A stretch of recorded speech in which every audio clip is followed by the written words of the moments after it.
لله رب العالمين والصلاة والسلام على سيد الأنبياء والمرسلين وعلى آله وأصحابه أجمعين.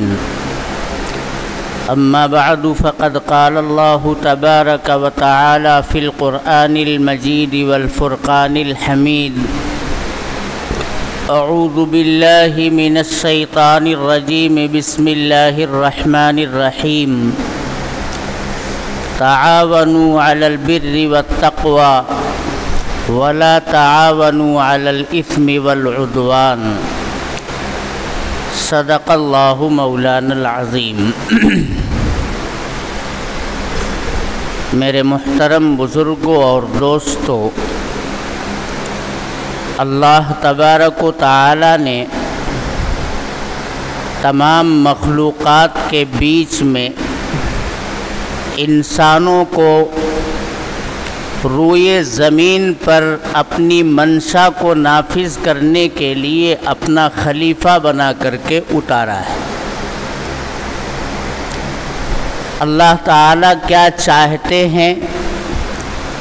اس کام کو بروئے کار ساری انسانیت لائے، اور اللہ کو کیا چیزیں، کیا عمل ناپسند ہیں، ان سے یہ پوری انسانیت باز آئے، رک جائے. اللہ تعالیٰ نے اس روئے زمین پر میرے دوستو انسانیت کی جو تخلیق کی ہے،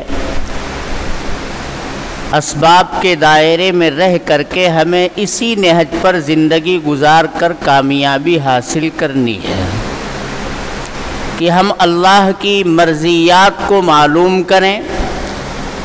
اس کی پسندیدہ باتیں، اس کو خوش کرنے والی باتیں کیا ہیں جنہیں ہم نیکی سے تعبیر کرتے ہیں، بھلائی اور خیر سے تعبیر کرتے ہیں، کہ خیر کے کاموں کو برپا کیا جائے، اور جن چیزوں کو اللہ ناپسند کرتے ہیں، جن اعمال سے اللہ ناراض اور ناخوش ہوتے ہیں، ان سے خود اپنے آپ کو بھی بچائے اور اپنے پورے ماحول اور سماج کو بھی روکنے کی کوشش اور جد و جہد کرے. جسے شر سے تعبیر کیا جاتا ہے، برائی سے تعبیر کیا جاتا ہے، یعنی نیک اعمال کو بڑھاوا دیا جائے اور برائیوں کو ناپید کرنے کا کام مسلسل کیا جائے. ہماری تبلیغی جماعت کے احباب کیا کہتے ہیں کہ چلو نماز کی طرف. ایک مرتبہ زندگی کے اندر اگر نماز دل میں اتر گئی اور ہم نے تمام آداب کی رعایت کے ساتھ، خشوع اور خضوع کے ساتھ، حضور قلبی کے ساتھ، اللہ کی برتری اور بڑائی کے پورے احساس کے ساتھ اگر ہم نے اللہ کے سامنے قیام کرنا، ہاتھ باندھنا، اس کے سامنے جھکنا اور اس کے سامنے اپنی پیشانی کو ٹیکنا، اس کی حمد و ثنا بیان کرنا، اس کی تسبیح اور تہلیل کرنا،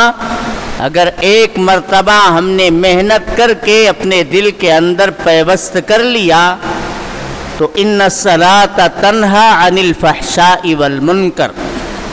ہماری زندگی کے اندر جو کچھ بھی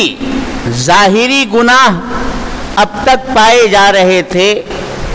یا جو بھی گناہ ہمارے دل میں، دماغ میں، تصورات اور خیالات میں پلتے اور پروان چڑھتے تھے،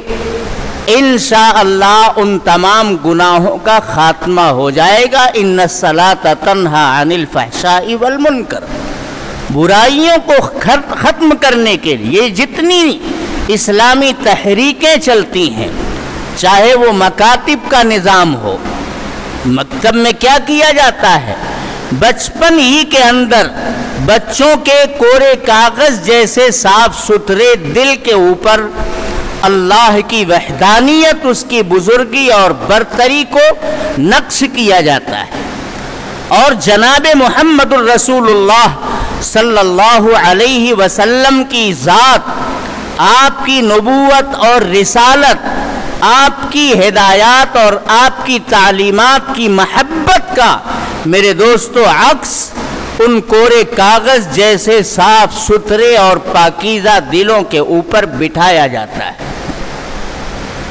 اور بچپن میں جب بچے کی اس طرح سے پرورش اور پرداخت ہوتی ہے، وہ پروان چڑھتا ہے، اس کے گھر کا ماحول دینی ہوتا ہے، اسلامی ہوتا ہے، ماں باپ، بھائی بہن، اعزا اور اقربا، اس کے پورے ماحول اور گرد و پیش کے اندر اگر نیکیوں کی میرے محترم بزرگوں اور دوستوں بہتات ہوتی ہے تو پھر ان نیکیوں کا اثر وہ بچہ قبول کرتا ہے، اس کے دل کے اوپر نماز نقش ہوتی ہے، قرآنی آیات، دینی قصے، صحابہ کرام کے واقعات اور صحابیات کی پاکیزہ سیرت، جناب محمد الرسول اللہ صلی اللہ علیہ وسلم کی زندگی اور آپ کا اسوہ میرے دوستو اس کے دل اور دماغ کے ارد گرد گھومتا ہے، وہ کیچ کرتا اور نقش کرتا رہتا ہے۔ بچوں کو بنانے میں اور ان کو بگاڑنے میں میرے دوستو ماحول کا بہت بڑا عمل اور دخل ہوتا ہے۔ کہا جاتا ہے نا بھئی صحبت صالح ترا صالح کنت، نیک لوگوں کے بیچ میں بیٹھو، بار بار بیٹھو، ان کی ہم نشینی اختیار کرو، اللہ والوں کے پاس آنا جانا رکھو، دعوت اور تبلیغ کے نظام سے وابستہ افراد کے ساتھ ان کے کاموں میں جڑو، تو وہاں پر کیا باتیں آئیں گی؟ وہاں اللہ کی بات آئے گی، وہاں رسول اللہ کی بات آئے گی،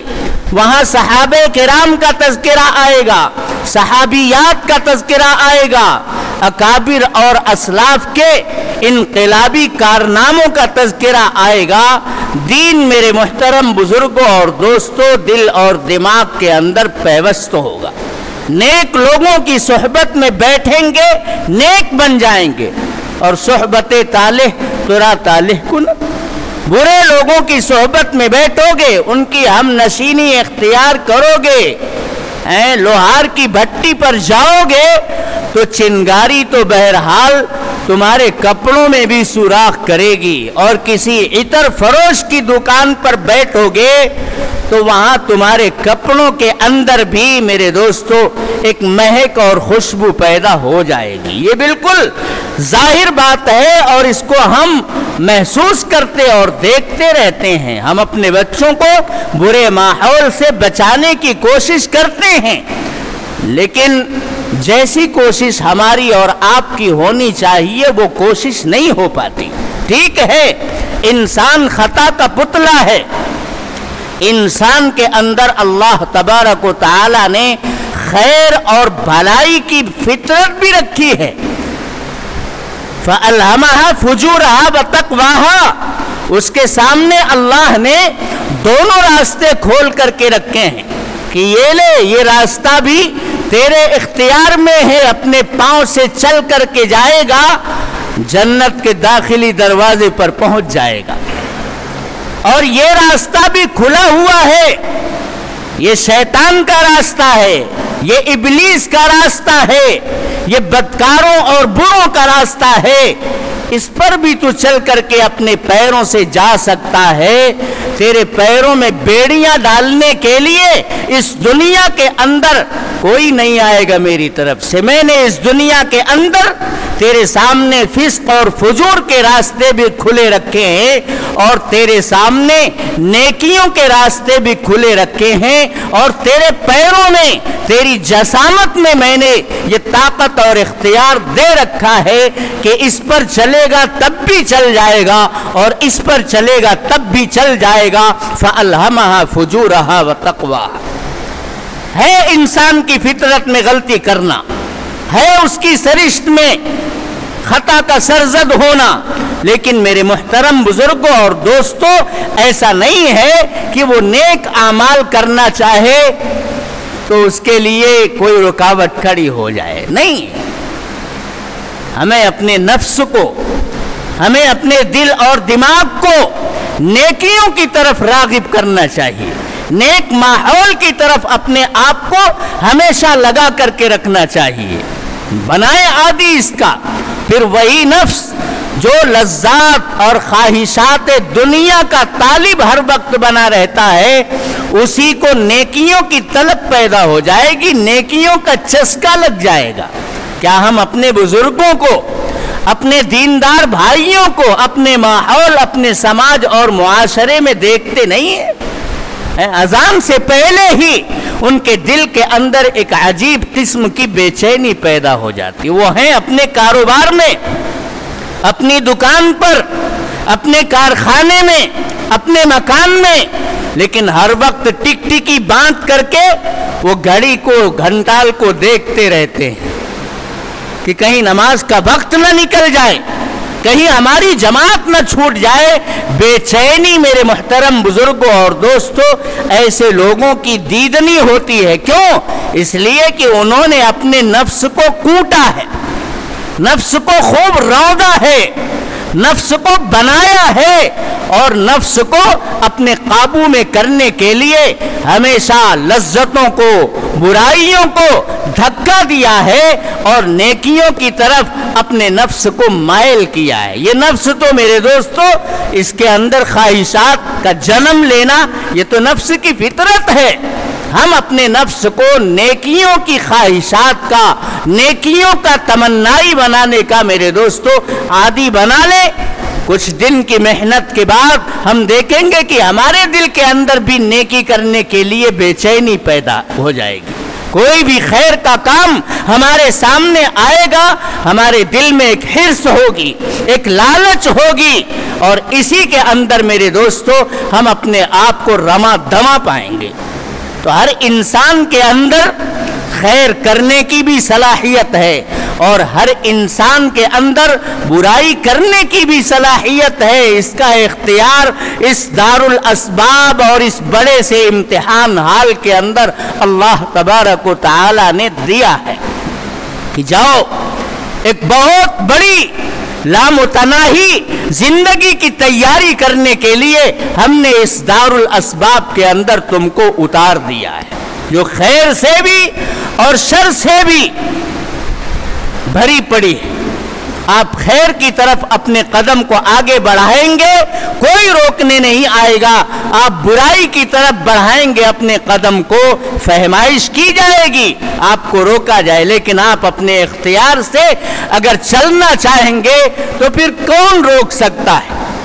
شب و روز آپ کی نگرانی کون کرے گا؟ 24 گھنٹے پوری زندگی تمہاری نگرانی کون کرے گا؟ میرے دوستو، تو ہونا یہ چاہیے کہ انسان یہ خیر کا منبع بنے، بھلائی کا سرچشمہ بنے، اپنے نفس کو، اپنے ضمیر کو، اپنے دل اور دماغ کو خیر کے کاموں کی طرف راغب اور مائل کرے۔ اور میرے محترم بزرگوں اور دوستو، ہمارے خیر کے جتنے امور اور جتنے کام ہیں وہ کسی ریاکاری کی بنیاد پر نہیں ہونے چاہیے۔ کسی انسان سے کوئی بدلہ، کوئی لالچ، کوئی امید رکھ کر کے ہمارا خیر کا کوئی بھی عمل انجام نہیں پانا چاہیے۔ اس امت کے اندر سب سے بڑا مفلس کس کو کہا گیا؟ دو طرح سے میرے دوستو ہم اپنے نیک اعمال کو بھی تباہ اور برباد کر دیں۔ ایسا نہیں ہے کہ ہمارے سماج کے اندر نیکی کرنے والے افراد ناپید ہو چکے، نہیں، ہم دیکھتے ہیں بہت سے نیکوکار افراد ہیں، اور الحمدللہ وہ نیکی کے کام میں ترقی پر ترقی روز بروز کرتے جا رہے ہیں،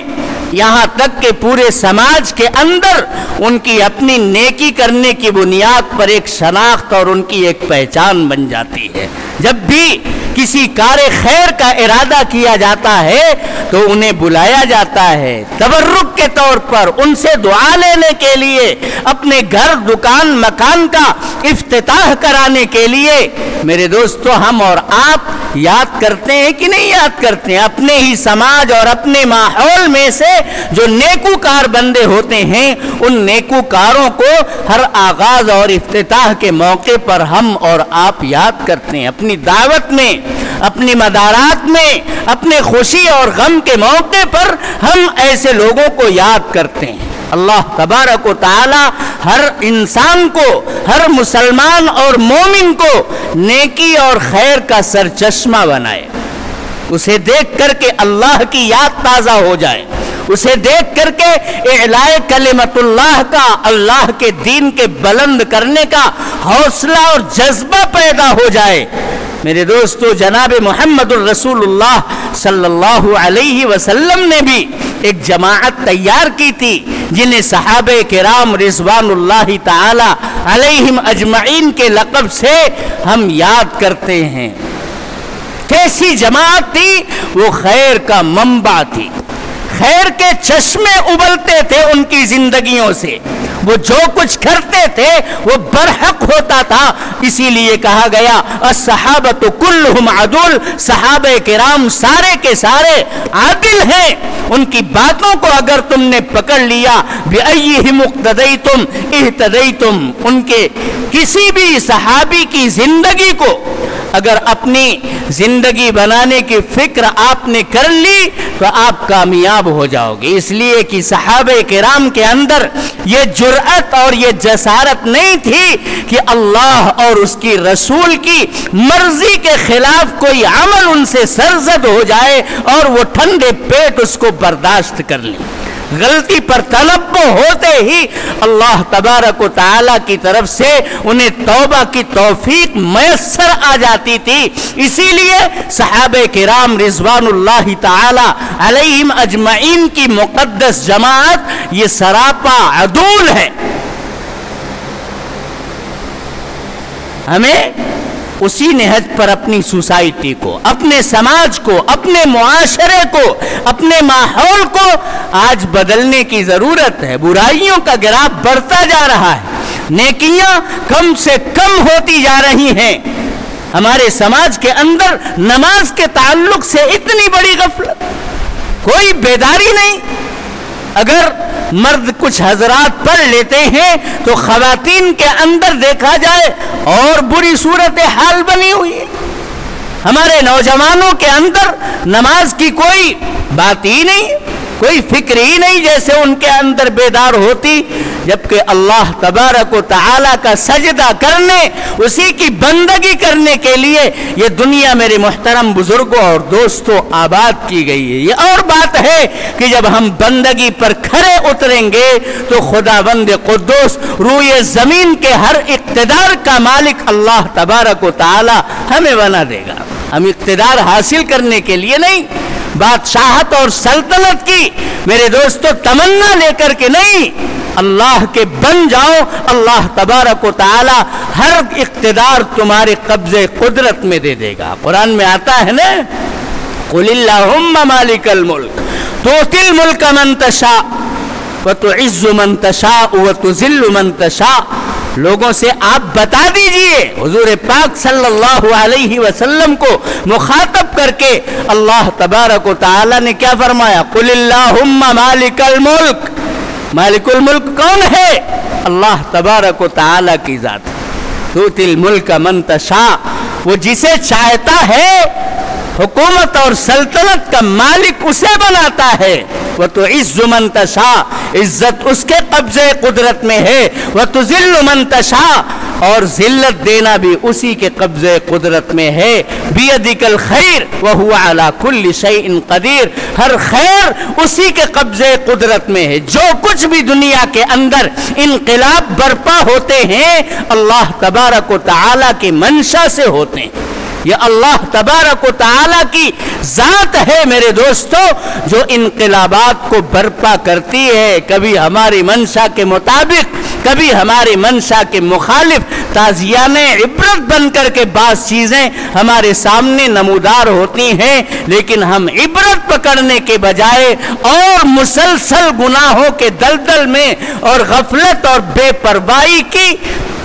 غار میں گرتے اور دھستے ہوئے چلے جاتے ہیں۔ میرے دوستو ہمیں اپنی نیکیوں کے گراف کو بڑھانے کی جدوجہد کرنی ہے،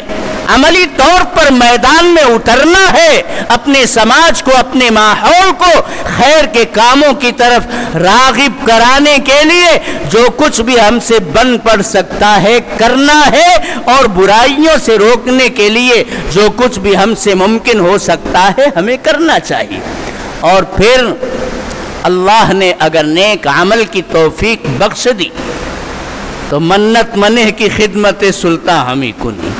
اس نیکی کے اوپر اترانے کی اور دوسرے سے اپنے آپ کو برتر ثابت کرنے کی، یا اپنی نیکی کے گھمنڈ میں چور ہو کر کے جو نیکی نہیں کرتے ان کی تحقیر اور تذلیل کرنے کی اللہ تبارک و تعالی نے بالکل اجازت نہیں دی ہے۔ اپنی نیکی کی حفاظت کرو،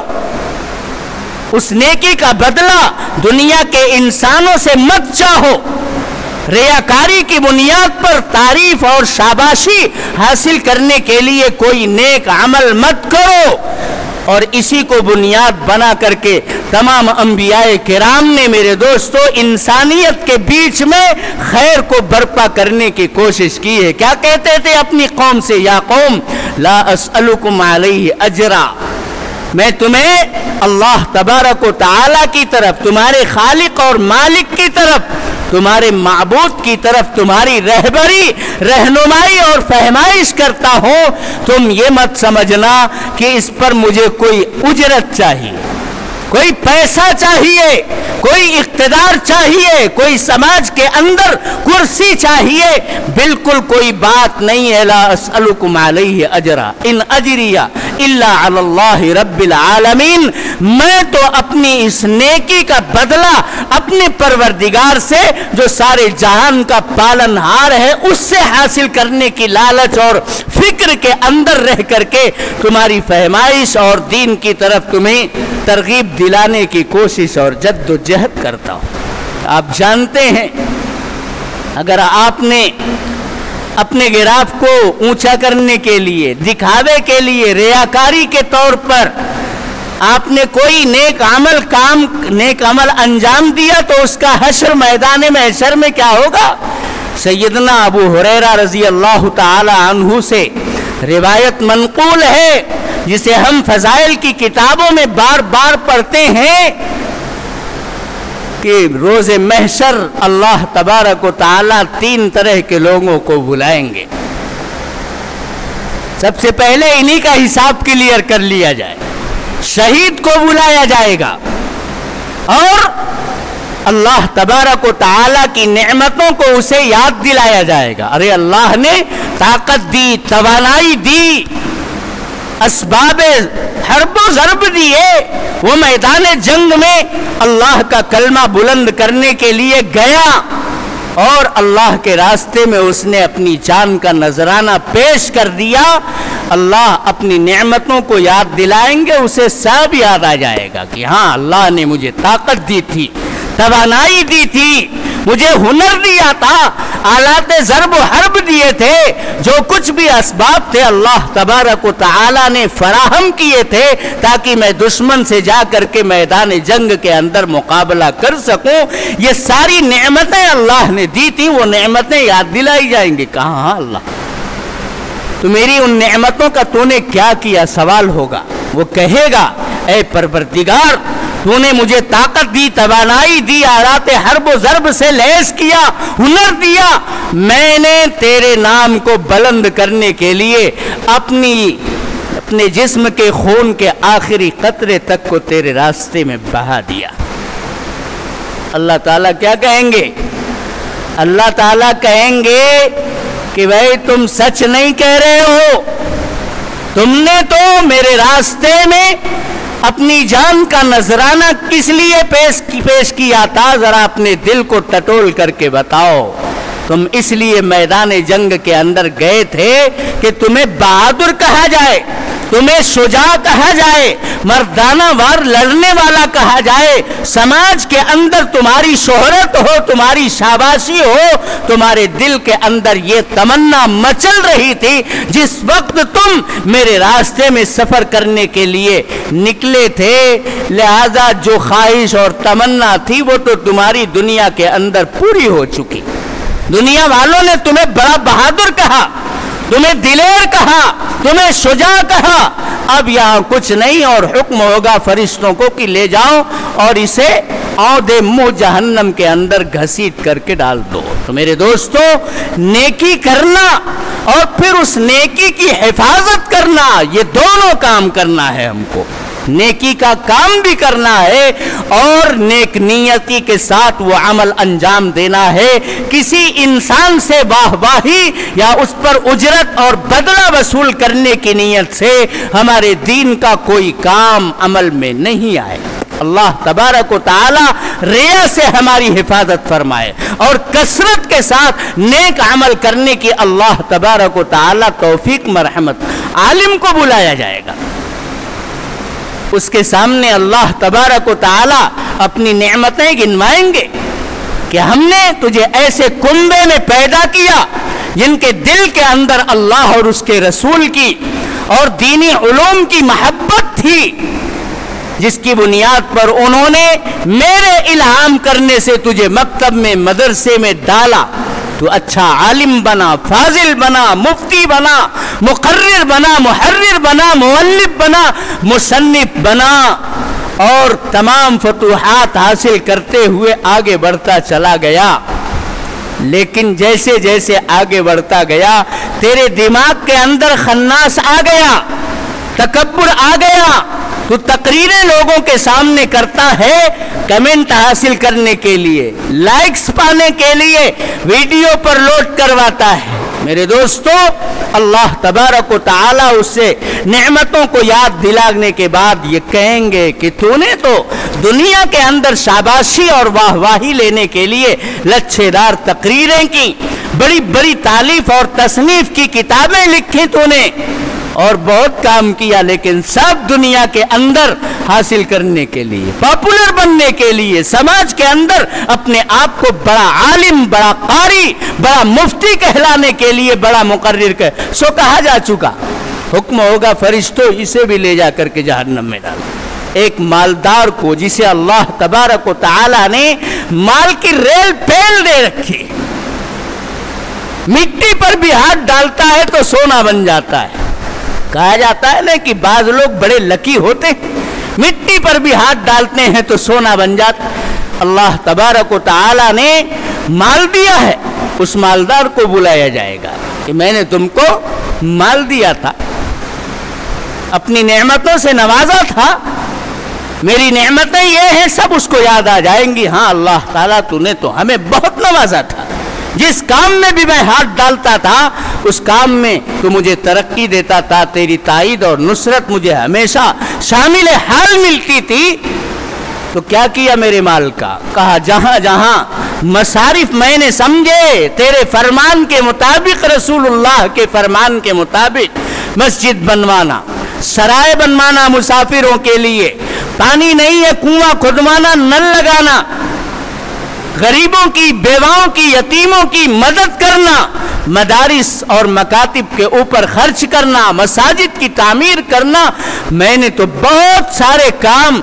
ویسے کیے ہیں جس سے تو خوش ہوتا ہے۔ اللہ تبارک و تعالی کہیں گے اپنے دل کو ٹٹولا تھا، اس وقت کیا تمنا تھی کہ بہت سخی کہا جائے،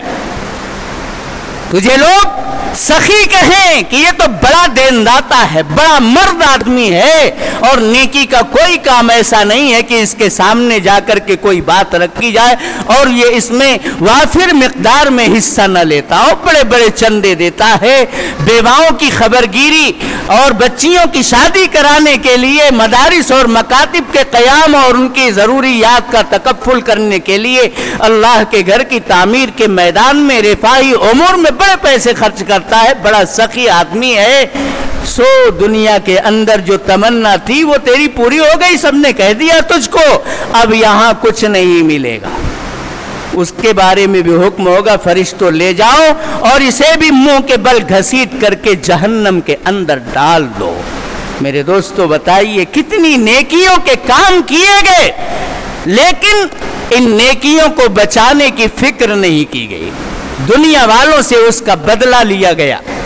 ریاکاری کی بنیاد پر وہ عمل انجام دیا گیا، واہ واہی اور شاباشی حاصل کرنے کے لیے وہ عمل انجام دیا گیا، وہ عمل ہمارا کل میدان محشر میں ہمارے کام نہیں آ سکتا۔ تو دونوں کام کرنا ہے، نیکیوں کو کثرت کے ساتھ کرنا ہے اور ان نیکیوں کا تحفظ اس انداز